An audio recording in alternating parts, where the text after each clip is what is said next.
ஒரு பொம்பளை வரா, அவன் ஒரு எம்பிபிஎஸ் படித்து டாக்டர், ஒரு டாக்டர், ஒரு வெளிநாட்டு யூனிவர்சிட்டியில் படித்தவன்.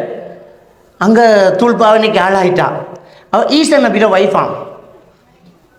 ஈசா நபியோட வைஃபான் நேற்று வந்தா.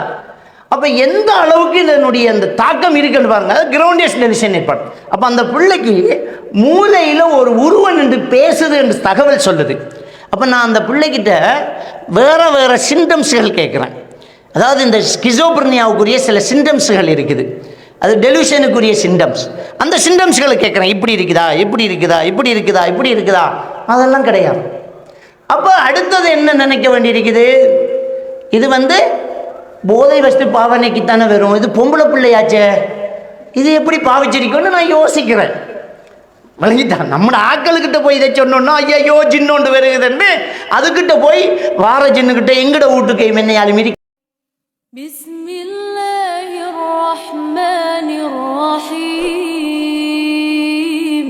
கொஞ்சம் பார்த்து செல்லுங்க, பைத்தியாரன்கிட்ட பலன் கேட்கறேன். ஏற்கனவே அவன் முத்தி போயிருக்கான், அவனுக்கிட்ட போய் இவங்க கையை நிட்டுற, எங்களுக்கு என்னையாலும் பார்த்து செல்லுங்களன், வீட்டில் என்னையாலும் பிரச்சனை இருக்கான் நம்மளோட ஆக்கள். அப்போ நான் அந்த பிள்ளைகிட்ட ஏதாவது பாவிக்கிறா மகள், வித்தியாசமாக ஏதாவது பாவிச்சியான்னு கேட்டேன். இந்த கேள்வி கூட்டிக்கு வந்த பேரண்ட்ஸுக்கு பிடிக்கல. பிள்ளைகிட்ட கேட்குற கேள்வி ஆயுது. நான் அவங்கள முகத்தை பார்த்தா தானே பிரச்சனை. திரும்ப பிள்ளைகிட்ட கேட்குறேன், ஏதாவது பாவிச்சா மகள். அந்த பிள்ளை இடது பக்கமாக கீழே பார்க்குது. அந்த பிள்ளை கீழே பார்த்த உடனே ஏதோ ஒன்று இருக்குதுன்னு அர்த்தம். அதாவது எதுவுமே இல்லாதாக்கள் நேராக கண்ணை பார்ப்பாங்க, கண்ணை பார்த்துக்கு பொய் சொல்ல இயலாது. கீழே பார்க்குது. திரும்ப கேட்குறேன், சொல்லுமா என்ன பாவிச்சு அப்படின்னு. அந்த பிள்ளையும் சொன்னது சாக்லேட் தான். ஒரு சாக்லேட் பாவிக்கு. நான் தொடர்ந்து சாக்லேட், என்ன சாக்லேட் கேட்டேன். லேபல் எல்லாம் இல்லை, வெறும் பொலித்தீன் பேக்கிங்கில் வருது. யாரு தாரான்னு கேட்டேன். ஏலவல் தாத்தா. ஏலவல் தாத்தா எத்தனை பேர்? நான் நினைக்கிறேன் 3 அல்லது 4 தாத்தாமார், ஏலவல் தாத்தாமார். அந்த பிரின்சிபலுக்கு கால் பண்ணி அந்த ஸ்கூலுக்கு பேசி அந்த 4 பேரையும் ஸ்கூலில் விட்டு நிப்பாட்டி இன்னும் எத்தனை பிள்ளைகளை பழக்கிறாங்கன்னு தெரியாது. இது நம்முடைய பகுதிகளில் இருந்து வரக்கூடிய தகவல்கள். ஸ்கூலில் பொம்பளை பிள்ளைகள் சாக்லேட், இது யாருடைய திட்டம்? அந்த வியாபாரிகள் நுகர்வோர்களை அதிகப்படுத்தி வியாபாரத்தை கூட்டுறதுக்காக வேண்டி நம்முடைய பிள்ளைகளை பலிக்கடாவாக்குறாங்க. அப்போ இன்னைக்கு ரீஹபிலிட்டேஷன் சென்டரில் இருக்கக்கூடிய அந்த 15 வயசு பிள்ளைக்கு சாக்லேட் தான் போயிருக்குது. அன்னைக்கு நான் என்ன சொல்றது, கிட்டத்தட்ட ஒரு 6-7 மாசத்துக்கு முன்ன வந்தது, ஒரு வருஷமாக போகுது. அந்த பிள்ளையும் சாக்லேட் தான் பாவிச்சது. ஏன் நம்ம ஊர்லயே, நான் ஸ்கூல் பேர் சொல்ல விரும்பல, நம்ம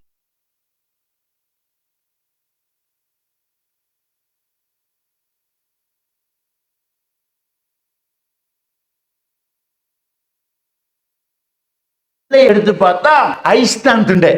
இதுக்கு போற பார்த்தா அது ஐஸ் பழக்காரன் அந்த அண்டோட போனவன் தான். அது கேஸ் பெருசா போச்சு. என்னண்டா, அவன் சில பெரிய பிள்ளைகளுக்கு வாடிக்கைக்கு சில ஐஸ் கொண்டு வந்திருக்கிறான். அது தவறுதலா சரிந்து மற்ற ஐஸுக்குள்ள விழுந்திருக்கி அவன் வாடிக்கையாளர் பிள்ளைகளுக்கு கொண்டு வந்தது சின்ன பிள்ளைக்கு பேய்த்து ஆள் மாட்டிக்கிட்டான். இப்படி நம்ம ஊர்ல ஐஸ்ல போதைப் பொருளை கலந்துருக்கு. ஐஸ், குச்சி ஐஸ்ல போதைப் பொருள் கலந்து, சாக்லேட்ல போதைப் பொருள் கலந்துருக்குது. இதனால என்ன நடக்குது? எனக்கு ஒரு ஸ்டூடெண்ட், ஒரு ஓலவர் படிக்கக்கூடிய ஒரு மாணவன் கூட்டிட்டு வந்து அவன் போதைக்கு எடிக்ட் ஆயிட்டான். அவனை ஒரு போதையை விட்டு விலகிறதுக்காக வேண்டி ஒரு கவுன்சிலிங் கூட்டிக்கிட்டு வரான். அவன்கிட்ட நான் பேச்சு கொடுத்து பேசி பேசி கடைசியில் கேட்டேன், இது நான் கிட்டத்தட்ட 1 வருஷத்துக்கு முன் உள்ள கேஸ் இது. நான் அவன்கிட்ட கேட்குறேன், ஒரு நாளைக்கு எவ்வளோ நம்பி பாவிப்பேன் அப்படின்னு. 1000 ரூபாய்க்கு பாவிப்பேன் சார்ங்கிறான். காசை என்ன செய்வேன்றான். நான் எப்படியோ எடுத்துவேன், குடும்பத்துக்குள்ளே எப்படியாவது சுருட்டினேன். நிறைய பொருள் எடுத்து வித்திருக்கிறான். தாத்தா மர நகை எந்த அளவுக்கு சொன்னா, உம்மா சென்னா 1000 ரூபாய் காசு இறட்டும், பிள்ளை போய் கட்டா கொடுக்கும் தானே. அப்ப இப்படி குடும்பத்துக்குட்டி எல்லாம் கடன் வேண்டி விட்டு வச்சுட்டான். வீடு காணியோண்ட விட்டு தான் அவங்க செலவு கடன் கொடுத்துருக்காங்க. இப்படி அவன் காசு எடுத்து செலவு. அப்ப அவன்கிட்ட கேட்டேன், காசு இல்லை களவெடுக்கையும் நீ இல்லைன்னா என்ன செய்வேன்? அதுக்கு ஒரு வழி இருக்கு சார்ன்னு கீழே பார்க்குறான். என்ன தம்பி அப்படி என்ன செய்வேன் நீ என்று கேட்டேன். அதுக்கு ஒரு முறை இருக்குது. என்ன முறை? 6 பேர் ஆள் பிடிச்சு கொடுத்தா 1 ஃப்ரீ. அந்த 6 பேர் தான் நம்முடைய பிள்ளைகள். நாம நினைக்கும் நம்முடைய பிள்ளைகளை மாஷா அல்லாஹ் நாம வளர்த்திருக்க மாட்டோம். பிள்ளைகளை கதையைத்தான் கேட்கும். ஒவ்வொரு பிள்ளைகளும் என்ன செய்ய என்றால் அந்த சமவயது குழுக்களோடு தான் என்ன செய்யும், இணைஞ்சு போகும். இப்ப நீங்க பாருங்க, அந்தந்த வயசு குழு நிற்கும். 10 வயசு பிள்ளைகளா பார்த்து சேர். நீங்க ஒரு கல்யாணம் வீட்டுக்கு போங்க, ஏன் இந்த ஸ்டேஜில் இந்த பயானுக்கு எப்படியே திரும்பி பாருங்களேன், அந்த வயசு தான் அப்படி சேர்ந்துக்கு நிற்கும். அந்த வயசு சம வயது குழுக்கள்ல பேச்சு தான் அதுக்கு பிடிக்கும். பாப்பா உம்மா சொல்றதை விட வகுப்பு பிள்ளை சொன்ன கேட்கும். நாம என்னதான் சொன்னாலும் அந்த பிள்ளைகள் கதை கேட்கும்.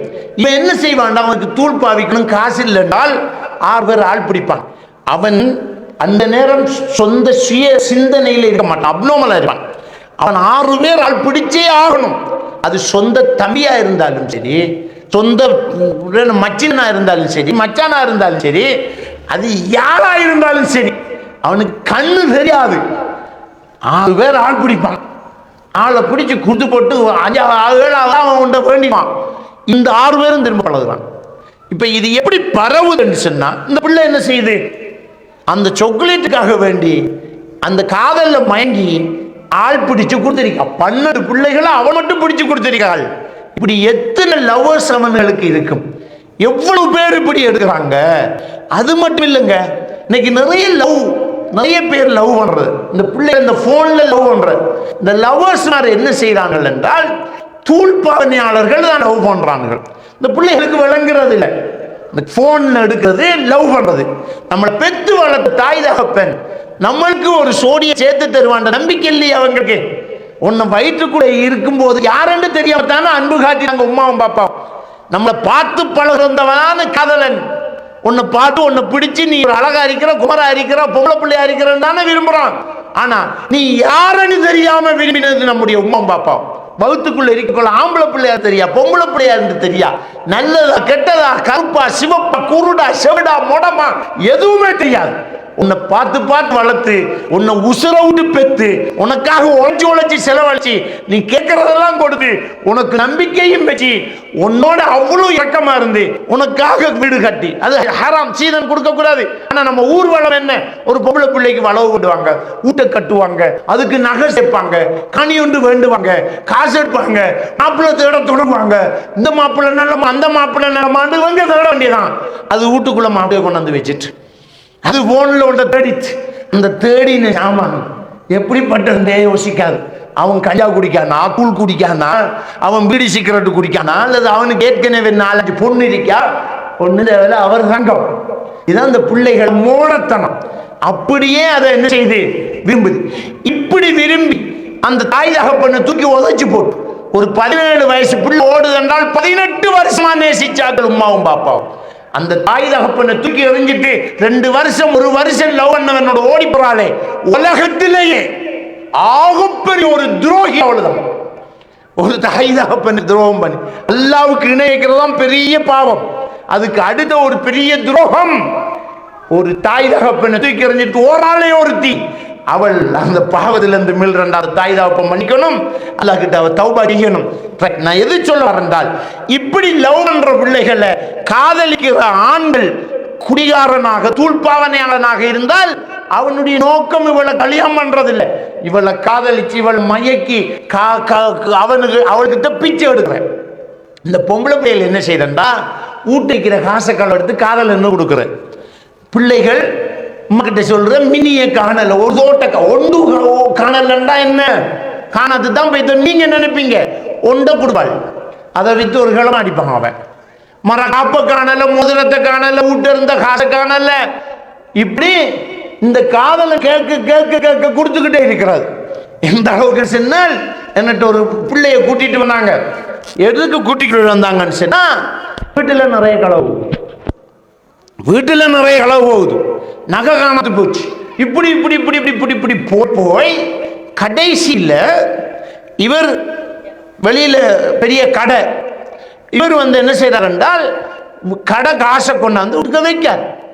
ஏற்கனவே நிறைய களவு, அட்டியிலிருந்து 5000 ரூபாய் குறையுது, 20000 ரூபாய் குறையுது, 30000 ரூபாய் குறையுது, நகையை காணல. ஒரே இந்த பிள்ளைய மட்டும் நினைக்கல. அந்த மனுஷன் சொல்றான், என்ற பொண்டாடியில தான் நான் சந்தைப்பட்டேன். நான் சொல்ல வெட்டாவரம் 10ஆம் படிக்கிற பிள்ளை. கடைசியில இவ கொண்டு வந்த காசு இல்லை, ரொக்கமா 1.5 லட்சம் ரூபாய் காசு இல்லை. இப்பதான் இவர் பயந்தார், இவ்வளவு காசு இல்லை அப்படின்ட்டு. அப்ப என்ன செய்யறாருன்னு சொன்னா, அழுகுற காசு 1.5 லட்சம் ரூபா காணல. ஒரு அழுவுற ஒரே ஒரு பொம்பளை பிள்ளை, மற்றது சின்ன பிள்ளை, பொண்டாட்டி இவங்களும் நடிச்சமம் எழும்பி தஹஜத்துக்கு எழும்பி அழுது விட்டு எல்லாரும் சொல்லுங்க துவாக்கள் இந்த கடனை காட்ட சொல்லிட்டு இந்த பாப்பா அழுத அழுகையில வெள்ள மனம் இறங்கி ஓடி போய் பாப்பாட கையை பிடிச்சிட்டு கழுத்தை கட்டு பிடிச்சிட்டு பாப்பா நான் தான் எடுத்தேன்னு ஒத்துக்கிட்டா. ஏன் எடுத்த, எதுக்கு எடுத்த, என்ன நடந்த மகள்னு கேட்டா புள்ள பய துறக்குது இல்லை. அதுக்கப்புறம் பிள்ளைய கூட்டிட்டு வராங்க. கேட்டா லவ் அவன் கேட்க கொடுத்துருக்கா. அவன் கேட்க கொடுத்து வந்து இவன் என்ன செஞ்சிக்காண்டா, ஒரு நாள் வந்து அவங்கள வீட்டுக்கு வெளியால மேல் மாடிக்கு ஏறதுக்கு ஸ்டெப்ஸ் போட்டி, அந்த ஸ்டெப்ஸ் அடியை வந்து அவளோட சேர்ந்து ஒரு செல்ஃபி எடுத்துட்டான். அவ்வளோதான். செல்ஃபி எடுத்துக்கு போய் அவனே வேற சிம் ஒன்று போட்டு வேற போன்ல இருந்து அந்த போட்டோவை அனுப்பி இந்த போட்டோவை பரப்புவோம், உங்க வாப்பாக்கு அனுப்புவோம், காசு தரணும் அப்படின்னு கட்டிருக்கான். இப்படி அது பிறகுதான் அந்த விசாரணை தான் தெரிய வருது அது ஆரண்டு, அந்த போனும் அவன்தான். அப்ப இப்படி என்ன செய்யுதுன்னு சொன்னா காசு போகுது, கொஞ்சமாக போகுது.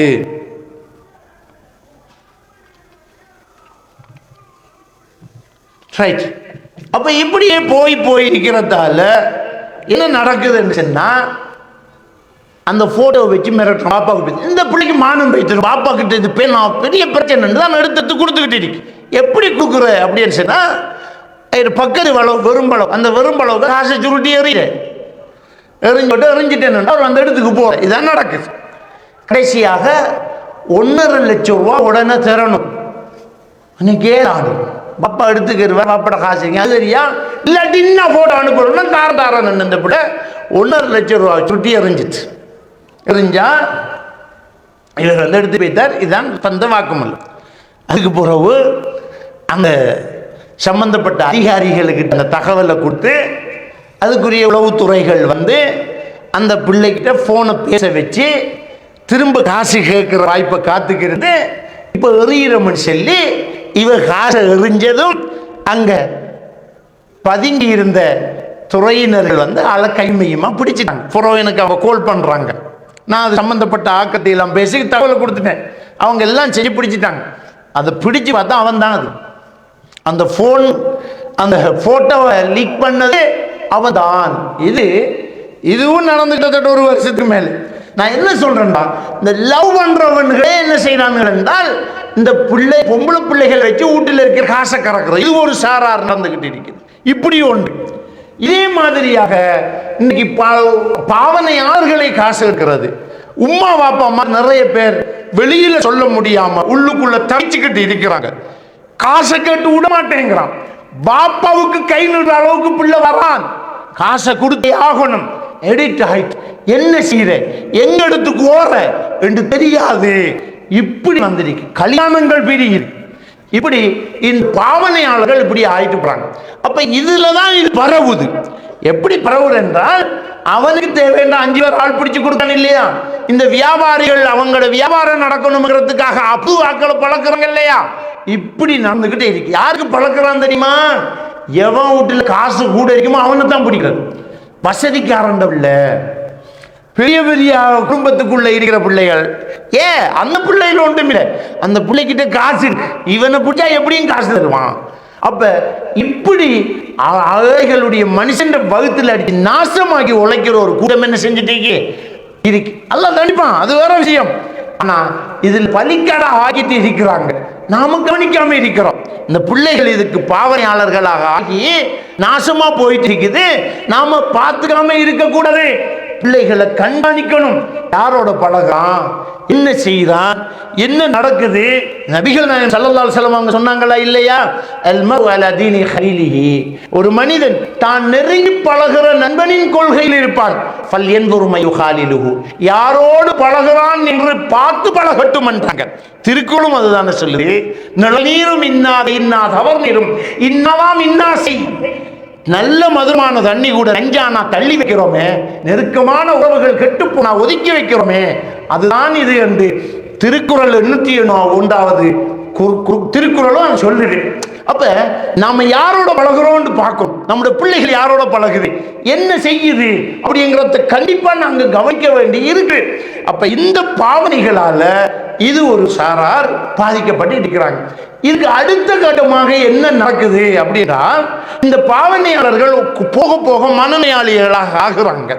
இந்த பாவனையாளர்கள் என்ன செய்யறாங்கன்னா மனநோயாளிகளாக ஆகுறாங்க. அவங்க நினைக்கிறாங்க இதுக்கும் அதுக்கும் சம்மதம் இல்லை, அவனுக்கு ஞானம் வந்துட்டு அப்படின்னு நினைக்கிறாங்க. அவனுக்கிட்ட ஞானம் வந்துட்டு அவன் இறை தொடர்பாயிட்டான், மலக்குமார்கள் வாராங்க, அவனுக்கு கண்ணுக்கு தெரியுதுன்னு அப்பாவும் நம்புறாங்க. ஏன்னா அவன் சொல்றானே தலைப்பக்கோட்டை வாராங்க, என்ன செய்யறாங்க, அத்தர் பூசுறாங்க, சாம்பிராணி விசுறாங்க, இப்படி எல்லாம் ஆகுறாங்க. இதெல்லாம் டெலிஷன், கிரேவியஸ் டெலிஷன். இதனால ஆகும். ஒருத்தரை கூட்டிட்டு வராங்க, அவர் சுபகு தொழுதுட்டு பள்ளியில் எழும்பி கதைக்க தூக்கிட்டார். பேர் சுபகு தொழுது முடிய பள்ளியில் எழும்பி என்ன எல்லாரும் விரிங்க, கொஞ்சம் விரிங்க வேண்டார்.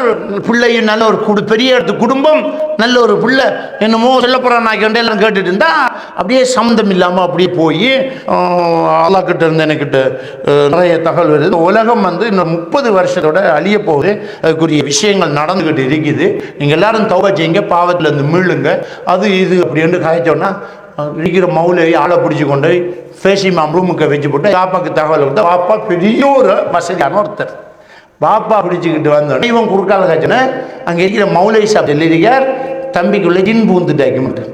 இன்னும் ஜின் பூந்தா நம்மகிட்ட தானே வாரது, கூட்டிக்கு வந்துட்டாங்க ஜின் பூந்தன்னு. அப்போ சிம்டம்ஸை விசாரிச்சுட்டு இவர் ஏதோ பாவிக்காரங்க நல்லா விளங்கி போச்சுன்னாக்கி. அப்போ பாப்பா வெயிட்டிங் ரூமில் படியே இருக்கிறான், பாப்பா மட்டும் முள்ளுக்கு வந்து தகவல் சொல்கிறார். பாப்பா கிட்ட கேட்டேன், தம்பி என்ன பாவிக்கிறான்னு போட்டார் சதம். அஸ்தக்ஃபிருல்லாஹல் அலீம். ஒரு வீடு கூட குடிச்சிக்க மாட்டான். நாங்கள் என்ன குடும்பம் மட்டும் தெரியுமா, எங்களோட பேர் தெரியுமா, அந்த ஊரில் என்ற இப்படி கேட்டு பாருங்கன்னா அவரை பேரை சொல்கிறார், அவரை கடோட பேரை சொல்லி இன்னார் என்று கேட்டு பாருங்க. எங்களோட ஊரில் குடும்பத்தில் அந்த பழக்கமே கிடையாது. ஒரு குடும்பத்தில் ஒருத்தர் கூட ஒரு சிகரெட் குடிச்சில்லை. அது சரி சரி ஏன்னா நீங்கள் என்ன சொல்லுவோம், உங்கள்கிட்ட கொண்டு வந்து ஜின் பிரச்சனை அதுக்கு தான் பார்க்க வந்து, இல்லாட்டி நாங்கள் போட மாட்டாங்க. சரி கூட நாங்கள் ஜின்ன வேலை குடிக்குவாங்க. தம்பி வந்தார், பாப்பா அருமி நிற்க, தம்பி கதிரையில் இருக்கின்ற இருந்தா வந்தார், இந்த கையை பிடிச்சார், சலாம் ஒன்று தந்தார். மாஷா அல்லாஹ் உங்களோட பயானெல்லாம் நான் பார்த்துருக்கேன் அப்படின்றார். நான் உங்களுக்கு சில விஷயங்கள் சொல்லணும், என்ன அல்லாஹ் அனுப்பியிருக்க அண்ணன்டார். மாஷா அல்லாஹ் உங்களை சந்திச்சது எனக்கு பெரிய ஒரு விஷயம், அப்படி இருங்க அப்படின்னு உட்கார வச்சுட்டு கேட்ட கேள்வி என்னடா, கடைசியா எப்போ பாவிச்சேன்னு கேட்டேன். பாவிச்சா பாவிக்கலையான்னு கேட்டா இல்லைன்னு தான் சொல்லுவான். எங்களுக்கு தெரியும் எப்படி ஓட்டி எடுக்கணும்னு. கடைசியா எப்போ பாவிச்சேன் என்ன கேட்டேன், போன வெள்ளிக்கிழமை என்ன. அதில் பேரையும் சொன்னார், இன்னது என்ற நாங்கள் இந்த போதையொலி பேசக்குள்ள அதுகள பேர்களை சிலப்பட ஐடியா கொடுத்த மாதிரி பேசுறோமே, இன்னது என்று சொன்னார். அதை பாவிச்சு மழையில் நனைஞ்சாலோ தலையில் குளிச்சாலோ உடனே இதை அடிக்கும்னு எனக்கு தெரியும். அப்போ நான் கேட்டேன், வெள்ளிக்கிழமை பாவிச்சுட்டு நனைஞ்ச மழையில் நனைஞ்சதாகணும். நாங்கள் பொத்தியில் ஒரு ஹோட்டலில் பாவிச்சுட்டு ஸ்விம்மிங் பூலில் குளிச்சேன்டா. சரி நீங்கள் ஸ்விம்மிங் பூலில் குளிச்சேன்னா சரி, பாப்பா திரும்பி பார்த்தேன், என்ன சொல்ல போகிறேன், இறங்கிட்டார் பாப்பா, இறங்கிட்டார். அது பிறகு டாக்டர் ஷராஃப்தீன் இருக்கிறார் கல்முனையில், அவர்கிட்ட கேஸ் அனுப்பி விட்டேன், இதை கொண்டு போங்க அங்கே, இதுக்கு என்ன செய்யணும், மருந்து பாவிக்கணும்.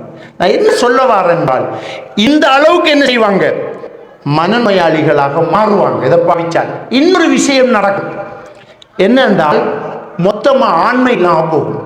இந்த பாவனையாளர்களுக்கு என்ன நடக்கும் என்றால், ஆண்மை இல்லாமல் போகும். எந்த அளவுக்குன்னு சொன்னால், நான் ஒரு ஊருக்கு பயானுக்கு போயிருக்கிறேன், இந்த போதை ஒழிப்புக்கு தான் பயானுக்கு போயிட்டு இருக்கிறேன். அங்கே எஷாவுக்கு போகிற பயான், அசருக்கு போகிற ஒரு ஆள் தூக்கில் தொங்கிட்டார். அந்த ஊரில் எப்படி தூக்கில் தொங்கியிருக்கார் என்றால், அவருடைய ஆணுறுப்பு அறுத்து வீசிட்டு தூக்கில் தொங்கியிருக்கார். என்ன நடந்திருக்குது, ஆண்மை குறைபாடு. ஏதோ பொண்டாட்டி கதை இல்லை, அவருக்கு மனசு தவிச்சு தாங்க இயலாமல் வேதனை தாங்க முடியாமல் நடந்துட்டு. இது மாதிரி நிறைய பேர், ஒரு சிலர் என்கிட்ட வந்து அல்லாஹ்வை பயந்து நரகத்தை பயந்து இதை உடனும் நான் பயான் கேட்டேன் வரல, ஆண்மை இல்லாம போயிட்டு வருஷமா போச்சு, பொண்டாட்டி தவறு செஞ்சு கொண்டு பயமா கிடக்குது, இப்பதான் உடனும் நினைக்கிறாரு. அவங்களுக்கு பிரச்சனை இல்லை, இந்த போதை வஸ்து பாவனையாளர்களுக்கு பிரச்சனை கிடையாது. யாருக்கு பிரச்சனை? அவங்கள கல்யாணம் பண்ணிக்கிற மனைவிக்கு தான் பிரச்சனை. நபிகள் நாயகம் ஸல்லல்லாஹு அலைஹி வஸல்லம் அவர்கள் சொன்ன கியாமத் நாளுடைய அடையாளங்கள் நடந்துகிட்டு இருக்குது. என்ன அடையாளம் நடக்குதுன்னு சொன்னா, ஒரு ஆம்பளைக்கு பின்னால 50 பொம்பளைகள் ஓடக்கூடிய ஒரு காலம் பெறும்டா. என்ன அர்த்தம்? நம்ம ஒரு காலத்தில் இந்த ஹரிசை பார்த்துட்டு வழங்கினோம், ஆண்கள் எண்ணிக்கை குறைந்து 1க்கு 50 பொம்பளைகள் இருக்கும் என்று தான் நாம நினைச்சோம். ஆனா இப்ப என்ன வழங்குதுண்டா, ஆம்பளைகள் இருப்பாங்க, ஆனா 50க்கு 1 தான் ஆம்பளையா இருக்கும், மற்றதெல்லாம் தூள்பாவனையிலே இருக்கும். இன்னைக்கு தூள்பாவனை அதிகமா போச்சு. நிறைய தூள்பாவனையாளர்கள் அதிகமா இருக்கிறதுனால அடுத்த ஜெனரேஷன் நினைச்சா தலை கடுக்குது. இன்னைக்கு அதிகமானவர்கள் போதை வஸ்து பாவனையாளர்கள். போதை வஸ்து பாவனையாளர்கள் ஆழ்மை இல்லாதவர்கள், ஆண்மை இல்லாதவர்கள், ரெண்டும் இருக்கும். ஆளுமையும் இருக்காது, பர்சனாலிட்டி டிசார்டர் ஆகும். அவர்கள்ட்ட ஆழ்மை இருக்காது. அவர்களால் ஒரு கம்பெனி, ஒரு கடையை நடத்த முடியாது.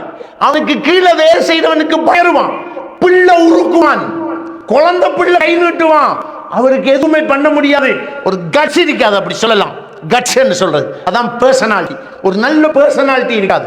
அவரால் சில முடிவுகள் எடுக்க முடியாது, அவரால் ஹார்ட் ஒர்க் பண்ண முடியாது. அவர் ஒரு வெறும் கோது.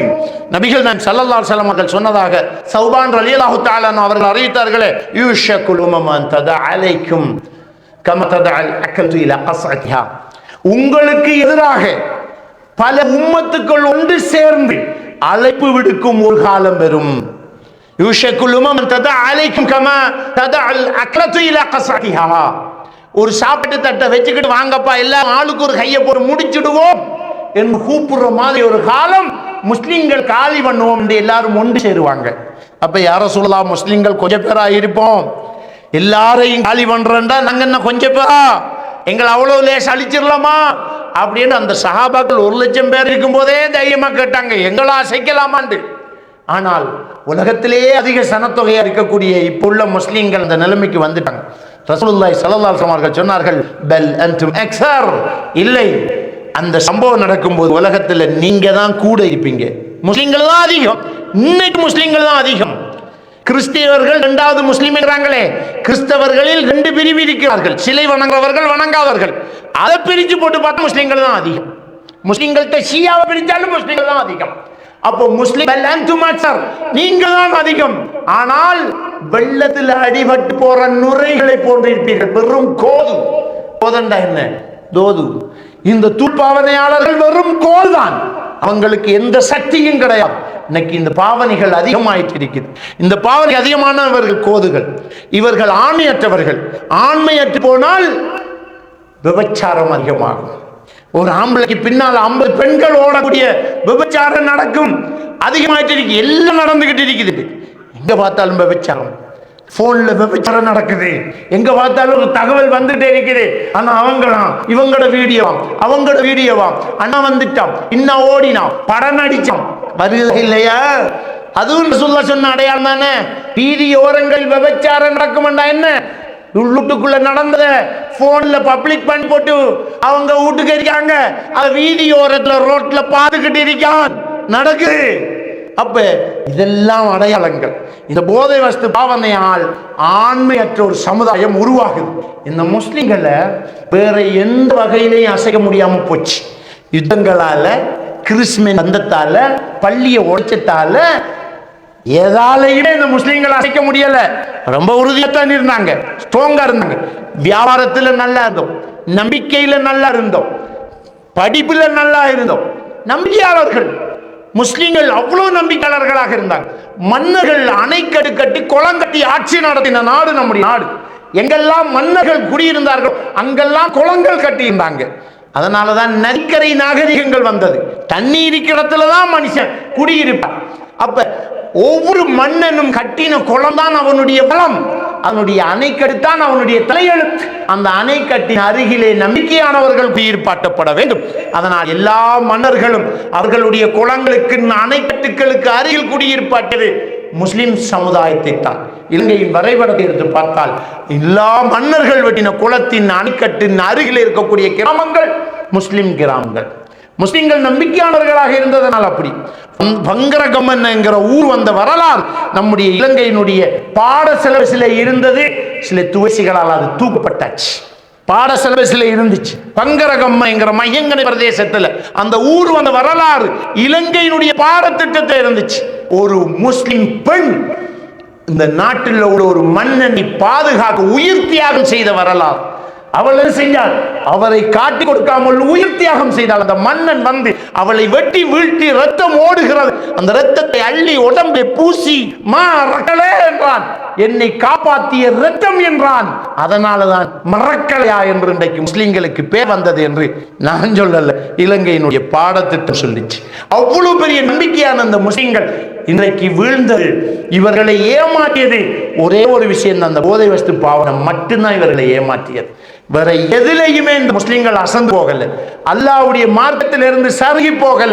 இந்த போதை வஸ்தால் சருகி போனாங்க. இந்த மூடி மறைக்கு முட்டு கொடுக்க பார்க்கிறோம். அதனால இன்றைக்கு பெரிய ஆபத்தில் போயிட்டு இருக்குது. அன்புக்குரியவர்களே, இந்த போதை வஸ்து பாவனையால் இவ்வளவு பெரிய அழிவு நடந்துகிட்டு இருக்குது. பொருளாதாரம் நம்மளை விட்டு எவ்வளவு நகர்ந்துகிட்டு இருக்குன்னு தெரியுமா? எவ்வளவுக்கு எல்லாம் பொருளாதாரம் போகுதுன்னு தெரியுமா? ஒரு பெரிய ஒரு முதலாளி, ஒரு பெரிய ஒரு வசதியானவர் இடத்துல வந்தார். குறைச்சிருக்கேன், இப்ப நல்லா குறைச்சிருக்கேன், ஆனா மொத்தமா நிற்கும், உங்களை பத்தி கேள்விப்பட்டேன். அவரே நேரம் வந்தார், கூட்டிக்கிட்டு மச்சினம் பாடுறான். 2 பேரோட பேசிட்டு இருக்கிறான். அதை பற்றி அதில் உள்ள விஷயங்களை விழிப்புணர்வாக கழிச்சிட்டு இருக்கிறேன். குறைச்சிருக்கையிலே இப்ப எவ்வளவுக்குன்னு கேட்டேன். இப்ப ஒரு நாளைக்கு 5000 ரூபாண்டா. எனக்கு தூக்கி வாரி போட்டுச்சு. குறைச்சதே 5000 ரூபாண்டா. அப்ப இதுக்கு முன்ன நீங்க எவ்வளவு எல்லாம் பாவிச்சிருக்கீங்கன்னு கேட்டேன். வல்லாஹி வல்லாஹி அவன் சொன்னான் 20, 30, சில நாளைய 1 லட்சத்துக்கு அடிச்சிருக்கேன். ஒரு நாளைக்கு எவ்வளவு காசு? நம்மட காசு எங்க போகுது? இந்த காசு யாருக்கு போயிட்டு இருக்குது? இந்த காசு சிந்திச்சு பாருங்க. அப்ப நம்முடைய சமுதாயத்துல இந்த காசு இருக்குது, சரியா பங்கு வைக்கப்பட்டா நாம இன்றைக்கு நல்லா இருக்கோம். சக்காத்தை சரியா கொடுத்தால், ஏழைகளுக்கு சரியான ஹதியாக்கள் கொடுத்தா, பாவனையாளர்கள் அதை சரியா பாவிச்சா நல்லா இருக்கலாம். இன்னைக்கு ஒரு விஷயத்தை இன்னைக்கு மட்டும் புரியல, யாரை கேட்டாலும் கஷ்டம். பொருளாதார விலை எப்படி போச்சு? நாட்டில் பஞ்சம், நாட்டில் பஞ்சம், நாட்டில் பஞ்சம். கிழக்கு மாகாணத்திலேயே ஹோட்டல் கூட இருக்கிற நம்முடைய ஊர்ல இப்ப போய் பாருங்க, நேரம் 10 மணி, சைக்கிள் வைக்க இடம் இல்லை, எல்லாம் பர்கருக்கும் பார்பிக்யூவுக்கும். எங்க இருந்து வந்த காசு? இன்னைக்கு காசு ஒரு சாராருக்கு இல்லை, ஒரு சாராருக்கு இந்த காசு தூளை கரைஞ்சுக்கிட்டு இருக்கு, போதை பொருளை கரைஞ்சுக்கிட்டு இருக்குது. அது சரியா ஊருக்குள்ள இருந்தா நான் கேட்க, இவன் ஒரு நாளைக்கு 1 லட்சம் ரூபாய்க்கு அடிச்சவன் என்றால் ஒரு மாசத்துக்கு எவ்வளவு அடிப்பான்? எவ்வளவு அடிச்சிருப்பான்? கூட வந்த மச்சினஞ்சன் மெயின் ரோட்ல இருந்த 4 கோடி ரூபாய் பெறுமதியான கடையை வித்தாச்சு சார். இருக்கிறது வேற ஊர்வலமும் ஒரு ரைஸ் மில் தானங்க. எந்த அளவுக்கு போய் இருக்குது? கோடி கோடியா போய். நாம ஒரு மதரசா நடத்துறோம், ஒரு நாள் செலவு 25,000 ரூபாய் சாப்பாட்டு செலவு, அதுக்கு ஆள் தர்றோம். ஒரு நாள் செலவு 25,000 ரூபாய் ஒரு மதரசாக்கு, 3 நேரம் சாப்பாட்டுக்கு. ஒரு வருஷத்துல ஒரு நாள் செலவு எடுங்க சார், ஊரா தேடுறோம். அவன் ஒரு நாளைக்கு 1 லட்சம் ரூபாய்க்கு தூள் அடிச்சான். இப்படிப்பட்ட வசதிக்காரர்கள் இருக்கக்கூடிய இந்த நாட்டுல ஊர்ல மதரசா நடத்துறதுக்கு பஞ்சம் நமக்கு. இவங்கெல்லாம் தேர்ந்தால் இந்த தூள் அடிக்கிற காசை மதரசாவை கொடுத்தாலே மதரசாவை நடத்தாம், பள்ளிவாசலை நடத்தலாம், நல்ல சேவைகள் செய்யலாம், ஏழைகளுக்கு எவ்வளவு கொடுக்கலாம், எவ்வளவு பண்ணலாம் சார். சிரிச்சு பாருங்க. அப்ப பொருளாதார ரீதியாக அப்படி போகுது. இன்னொன்று குடும்பம், மானம்.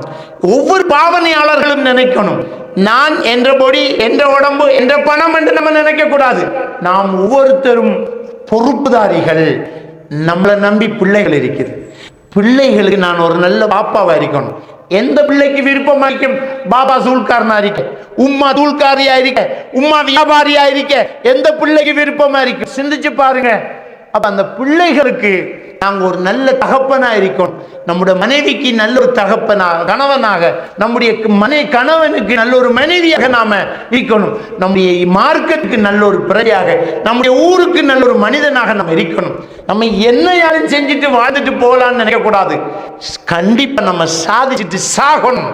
நம்ம மௌத்தா போனதுக்கு பிறகு நம்மளுடைய விஷயத்தை மக்கள் பேசுவாங்க. அந்த இடம் தான் நம்முடைய வாழ்க்கையின் ரகசியம். ஒரு ஆளுடைய மரண வீட்டில் பேசுவாங்க. நபிகள் நாயகம் ஸல்லல்லாஹு அலைஹி வஸல்லம் அவர்கள் சொன்னார்கள், ஒரு மையத்து வீட்டில் மரணித்தவரை பற்றி நல்லது வேண்டும் என்றால் பேசுங்கள், இல்லை என்றால் மௌனமாகுங்கள்.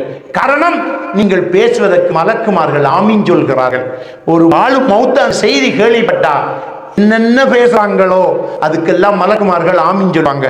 சனியன் தொலைஞ்சான், இனி பிள்ளைகள் கொஞ்சம் தப்பிடும், இவன் தான் பெரிய வியாபாரி என்று சொன்னா நம்முடைய நிலைமை என்ன கொஞ்சம் சிந்திச்சுப்பார். நம்மளை பத்தி நல்லது பேசுறதுக்கு ஏதாவது பண்ணிட்டோமா, மாஷா அல்லாஹ் நல்ல மனுஷன். நம்மளோட ஊர்ல சொல்லுவாங்க, புல்லுக்கு நோகாம நடப்பான். பள்ளிக்குள்ள அவரை சந்திக்கலாம், எல்லார்கிட்டையும் சிரிச்ச முகம். அந்த மனுஷன் எவ்வளவு தங்கமான மனுஷன், யார்கிட்டையும் பம்பு சண்டைக்கு போகாதவர், பொண்டாட்டி பிள்ளைகளோட நல்லா இருக்கிறவர், அவரோடு அவர் பாடுண்டு இருந்தவர், இந்த பாவனை இல்லாதவர் என்று மக்கள் சொல்றது நமக்கு நடக்கக்கூடாதா? நமக்காக ஒரு சிலருடைய ஜனாசாவுக்கு பிறகு மக்கள் பேசுறத கேட்டா நான் இந்த ஜனாசாவா இருக்கக்கூடாதா என்று ஆசைப்படுறோம். அவ்வளவு நல்ல மனிதர்கள் இருக்கிறாங்க. ஒரு சிலருடைய ஜனாசாவுக்கு பிறகு மக்கள் பேசுறத கேட்டா பயமா இருக்குது. ஒரு ஆள் மௌத்தாகிறார், சொந்த பொண்டாட்டியே சொல்றாராம், இன்னைக்கு தான் நெக்கி நிம்மதி, இன்னைக்கு தான் நெக்கி நிம்மதி அப்படின்னு. அப்ப எப்படிப்பட்ட வாழ்க்கை வாழ்ந்துகிட்டு இருக்கிறான். அப்ப வாழ்க்கைய ஒரு அழகான ஒரு நிதர்சனமான ஒரு வாழ்க்கையை நம்ம வாழணும். நம்முடைய உழைப்புகள் ஹலாலா இருக்கணும் என்றால் நம்ம இந்த விஷயத்தில இருந்து நம்ம என்ன செய்யணும், தவிர்த்து கொள்ளணும். அப்ப ஒரு நல்ல ஒரு மனிதனாக, ஒரு நல்ல பிரஜையாக இந்த நாட்டில் வாழ்ந்துட்டு போகணும். இது ஒரு பக்கம். நம்மளால அடுத்தவங்களுக்கு பிரச்சனை வராம இருக்கிறதுக்கு நாங்க பார்க்க வேண்டியது. இன்னொரு பக்கம், அடுத்தவர்களுடைய சாபம் நம்மளை சும்மா விடாது. இதை சாதாரணமா நினைச்சு இதை வித்துக்கிட்டு இருக்கிறோமே. ஒரு சிலர் விற்க காசு, அங்கே காணி ஊடு காரு என்று நினைச்சுக்கிட்டு விற்குங்க. எத்தனை பேரை சாபம் இருக்குன்னு தெரியுமா?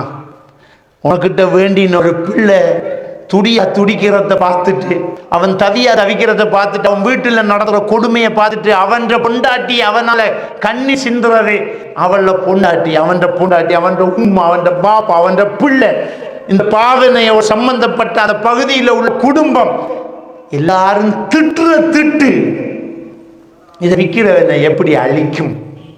இன்றைக்கு இல்லாடி வெண்டைக்கு அவன் நாசம் வந்துதான் ஆகும். ஏனென்றால் நபிகள் நாயகம் ஸல்லல்லாஹு அலைஹி வஸல்லம் சொன்னார்கள், அநீதி விளைவிக்கப்பட்டவனின் பிரார்த்தனைக்கும் அல்லாஹ்வுக்கும் இடையில் திரை இல்லை என்றார்கள். இது ரொம்ப பெரிய ஒரு முக்கியமான ஒரு விஷயம். இது அடுத்தவருடைய சாபம் நம்மளை சும்மா விடாது. எனவே இந்த பாவனையிலிருந்து நம்ம விடுபடணும். கடைசியா இன்னொரு முக்கியமான ஒரு விஷயம், நேரம் முடிந்து விட்டாலும் கட்டாயம் பேசியாகணும். போன் பாவனை. இந்த போன் பாவனை என்கிறது அடுத்த ஒரு போதை தான்.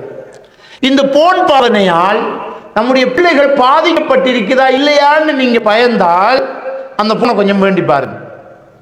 அந்த போன் எடுத்து வேண்டி இப்ப என்ற கவுன்சிலிங் சென்டர்ல பிள்ளைகள்கிட்ட வேண்டின போன் இருக்கு. போனோட வருவாங்க, பிள்ளைகளை படிக்கிறவாங்க, எல்லாம் ஓலவல் படிக்கிற பிள்ளைகள் தான், 8ஆம் ஆண்டு படிக்கிற பிள்ளை, 7ஆம் ஆண்டு படிக்கிற பிள்ளை, போனை இல்லைன்றான். வந்து பிரைன் வாஷ் பண்ணி கொஞ்சம் கிழிவி எடுத்து போனை கொஞ்சம் வேண்டி எடுத்து நான் ஃபெஸ்ட்டை கொடுக்குற தவணை ஒரு மாதம் என்று சொல்லி கடைசியாக ஒரு கிழமைக்கு வந்து நிற்பார். ஒரு மாதம் என்று இல்லை, வெளியில் நேற்று முந்தநாத்தோடு என்ற ஃபோனை வேண்டிட்டேன், ஒரு மாதம் தாவாப்பா ஃபோனை தான், உனக்கு ஃபோன் இல்லாமல் இருந்து பாருன்னு அவருக்கு ஃபுல் கவுன்சிலிங் கொடுத்துட்டு வெட்டி போனேன். வெட்டையில் போய் சண்டை, வாப்பா அம்மா இன்றைக்கு வா என்ன சண்டை பிடிச்சிக்கிட்டு அம்மா கொஞ்சம் திரும்ப வெறுவா குறைச்சிக்கிட்டேன். எனக்கு தெரியும் குறைச்சி வெறுமன் திரும்ப ஒரு 15 நாள் ஆக்கி இல்லை, அப்போ ஒரு 10 நாள் இல்லை, ஒரு கிழமை வேண்டாம் அப்பா, அவ்வளோதான் நான் எதிர்பார்த்தது. ஒரு கிழமை நம்மளை ஆட்சிக்க 2-3 ஃபோன் எப்பயும் இருக்கும். அந்த கிழமையை முடி திரும்ப வருவாங்க. வந்தோன்னா கொடுத்து ஒரு நாள் கொடுத்துட்டு அடுத்த அன்னைக்கு திரும்ப எடுத்து இதை சொல்றது டோபமைன் ஃபாஸ்டிங் என்று.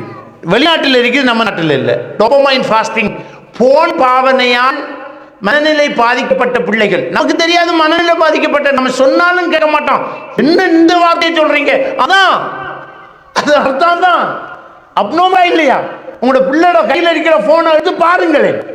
பாப்பாண்டா 4ஆம் அடியில பிள்ளை என்னடான்னு கேட்பான், ஜன்னல் உடைப்பான், தீய உடைப்பான், வீட்டில் இருக்கிற பொறுமதியானதெல்லாம் உடையும். போலிப்ப தரணுமன் பொறுத்தனை கூட்டிட்டு வராங்க, இந்த கை நிறைய காயம், இதுல எப்படி வெட்டி உள்ளால் 6 தையலாம், வெளியால 7 தையலாம், 13 தையல் ஒருத்தனை கொண்டு வராங்க வெளியூர்ல இருந்து. கையை அப்படி அறுத்திருக்கான். கொஞ்சம் ஒசரத்துல வெட்டினத்தால தப்பிட்டான். கொஞ்சம் பணிஞ்சிருந்த ஆல் அவுட். என்ன போனை எடுத்ததுக்கு வெட்டிட்டான். சின்ன ஒரு படியே. அப்ப சூசைட்டுக்கு போறான். அப்ப எந்த அளவுக்கு இது போகுது நார்மல். அப்ப இவங்களுக்கு என்னென்றால் வெளிநாட்டில் இருக்கிறது டோபமைன் ஃபாஸ்டிங். அந்த ஹார்மோனை இல்லாமக்கிறதுக்கு என்னன்னா அவங்கள ஒரு ரூம்ல அடைச்சு வைக்கிற அந்த ரூம்ல புக் ஷெல்ஃப் இருக்கும். அவங்கள போன் இல்லாம என்ன செய்வாங்க விட்டு வைப்பாங்க. ஊட்ட உமா அப்பா விட்டு வைக்க மாட்டாங்க. ஏன்னா அவன் துடிக்கிற துடிக்கி சத்தம் போற சத்தத்துக்கு வேற வழி இல்லாம கொடுத்துருவாங்க. அதுல விட்டா கட்டுவான். வெளியே சத்தம் போகாது. அங்க இருக்க ஒன்றும் உடையாது. இடிப்பார். கைதான் போகும். இடிச்சு உடைச்சி துடிச்சு ஒரு நிலைமைக்கு வந்து அமருவார்.